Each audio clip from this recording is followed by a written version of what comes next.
Mike, appreciate you sitting down with me. This is really an honor, one, because of who you are, but more than that, we're obviously here on a golf course.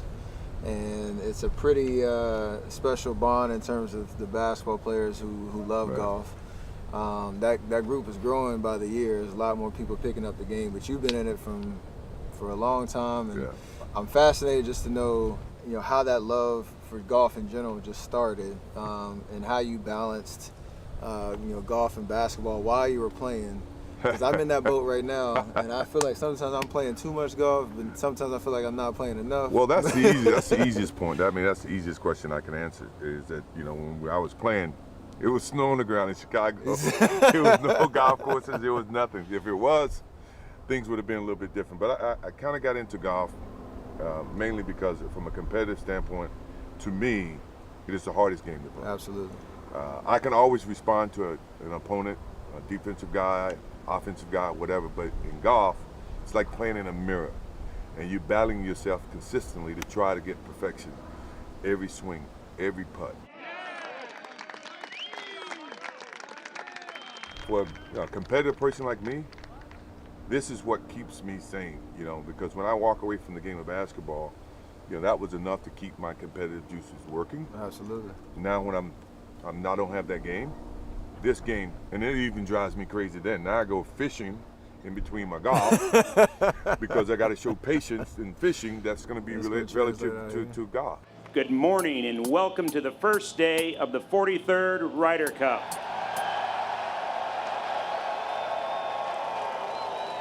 We're here at the Ryder Cup. We're here at Whistling Straits. I'm fascinated by this event because this is my first time here. And when you get here and you see the atmosphere, you see the chants and the noise, and I'm wondering, what do you think from a team perspective? When guys are individuals throughout the whole year, how does that permeate in golf? Because with us, we get rah-rah in the locker room. Sure. Like, how's that accountability, you think, work in that locker room when it's guys tough. are on different journeys? It's tough. I mean, I've had countless conversations with some of the players, and if I can put it in the most simplest terms, is that you have to give up bits and pieces of who you are for the benefit of the team, and that can be something so simple as either response, support, spending time, having lunch, dinner. Either way, I learned that later in my years because initially in basketball, I was so focused in my craft that's what matters the most.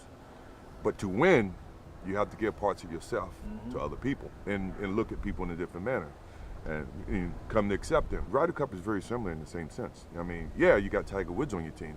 Okay, Tiger Woods can only win 1 point. Yeah, 1 point. And he may not even win. It depends on if you're playing alternate shot. So it's things that you have to factor in. Our best asset is on singles, but we always seem to struggle in alternate shot and best ball. And that, I think, has been something that the European team has always been able to capitalize on. And for us, we should learn from that. Well, a fixture at Ryder Cups through the years. I first remember seeing Michael Jordan at his first Ryder Cup in Valderrama, Spain in 1997. These guys can go to any event they want in the world, and they never miss the Ryder Cups. I know you've traveled to Europe and been on the road venues. You've been in home venues. If you were on the Ryder Cup team, would you rather be playing on the road, somewhere in Europe, playing against that road crowd, being able to shut them up, or would you rather be on home turf, hyping, feeling the energy here with the home atmosphere? You know the answer to that. I know. I just want to hear it. I'd rather be on the road. I'd rather be on the road. I love playing on the road, and it seems as though your concentration level is much better. You know that you're not expected to win, so that you can have the opportunity to prove the unknown.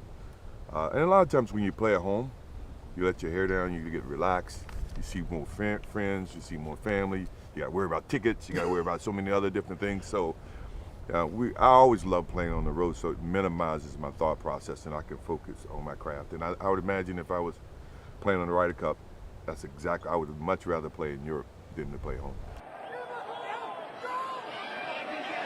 And there's another one for Dustin Johnson. That's Michael Jordan on board. You got a lot of different characters on the USA team.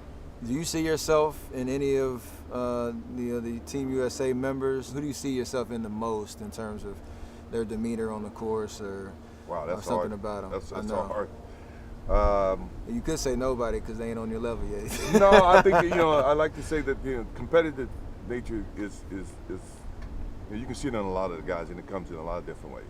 I can see a little bit of myself in JT. Mm-hmm. I can see a little bit of myself in Brooks. I can see a little bit of my calmness and confident in DJ. So I mean, I can see a lot of those qualities that take to be successful. Basketball, especially in the way that you play the game, you could impact the game on both ends of the floor. And I'm sure you always felt like there was time for you to flip a switch and get things back under control. Sure. In golf, you can't really control what the other person's doing. How do you think that mentality is mastered in golf? I think when I talk to all of my buddies, and when they're playing the big matches, and I see that they're leading, the first thing I type to them or I text them is keep it simple. Mm-hmm. Because now you're not trying to overthink. Just keep it simple. Fairways and greens. Blah blah blah. You can't get it all back in one hole. You got to take it shot at a time. To me, those are simple conversations. That's a simple way to stop what you're thinking. I know it's a Ryder Cup. I know there's a bunch of people watching. I'm down 5 and after 5. Let's just keep it simple. Let's hit fairways and greens. Now, that's all you can do. You can't just turn a switch and say, erase the 5, let's start all over again. No, you got to channel your thoughts to start basically working your way back to getting more confident about your swing, scoring, or the match. Now, it may not happen that way, but Right. I think that's a good start, and sometimes it does. I've been to a couple PGA events. I've been to one major. This is my first Ryder Cup. This is the first time that I've been on a course watching and haven't gotten the itch to go play. And I say that because the competition is so ripe. Yeah. Usually when I go to a tournament, I'm like, dang, like the shots are inspiring me I want to go to the range right now and work on this and that. You feel like a similar vibe, or is that competitive nature still like I stay in my lane. I stay in my lane. I watch these guys are good. Yeah, they're great. And to watch them under the pressure Yeah. of being able to hit shot after shot after shot, knowing that you got so many thousands of people against you, and you have so many thousands of people supporting you. You don't want to let them down. Being able to represent that fan base, USA or Europe. And for me, I don't have the skill set to put myself in that environment. Now, if you tell me I got a basketball in my hand, now that's a different story. But if I had a golf club in my hand, there's no way I can get comfortable to hit a 50-yard shot or a 100-yard shot. Not with all these people. Not all these people. He's got President Bush, Michael Jordan over his right shoulder. He's got a big moment here to try to turn this thing around. Who on the European team would you be most scared to play against? And I hate using that word with you. I'm not scared of anybody. I mean, but Ian Poulter. He is a every time Ryder I Cup try legend. to, I used to go and watch him all the time. If I'm at any of his matches or walking down, he finds me after he makes a good putt, and it's like, man, I didn't do anything. I like you. I heard support you sparked the I comeback. stay away from him when he's walking. When I'm walking, I won't go watch him. You sparked the miracle of Madonna, right? I didn't spark it. I did not. No, I don't know. I had my own thoughts about it, but I didn't spark it. Those are maniacal eyes, aren't they? And we went from definitely winning the Medina to crying, driving home that we just got our butts kicked. And that's Ian Poulter. There's always that debate on whether you hate losing more than you love winning, right? And I feel like, for me, losing just is the worst feeling in life at anything, whether it's cars, golf, basketball, whatever it is. How do you feel about that, and also like how do you think that translates in terms of a team competition in golf that these guys are going through? I hate losing. I mean, it's not even a question. But I have to respect losing, because losing is a part of winning. Yeah.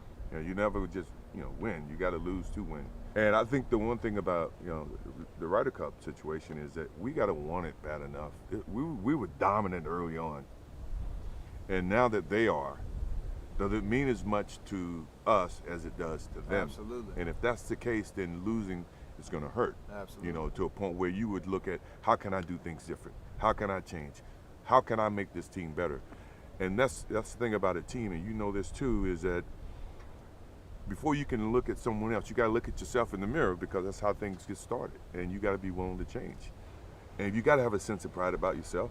It's not about the money, it's not about anything, it's more about the pride. And you know, the best players, whoever's playing the best, is going to win.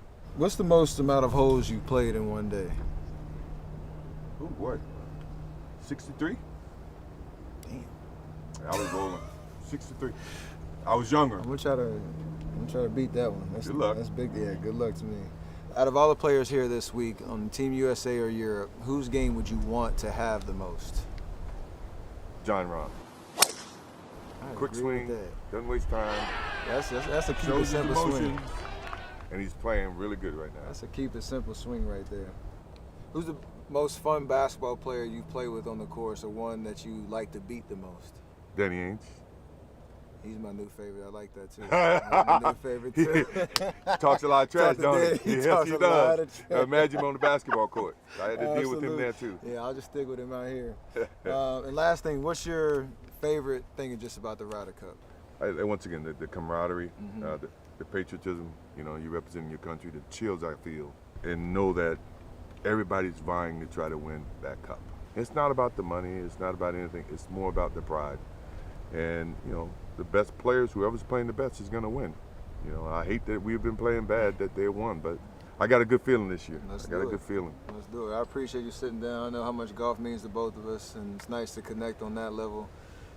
Anytime. And yeah, I'm gonna bring my wallet next time we play. Come on down to the Grove. I got some Absolutely. treatments for you. Absolutely.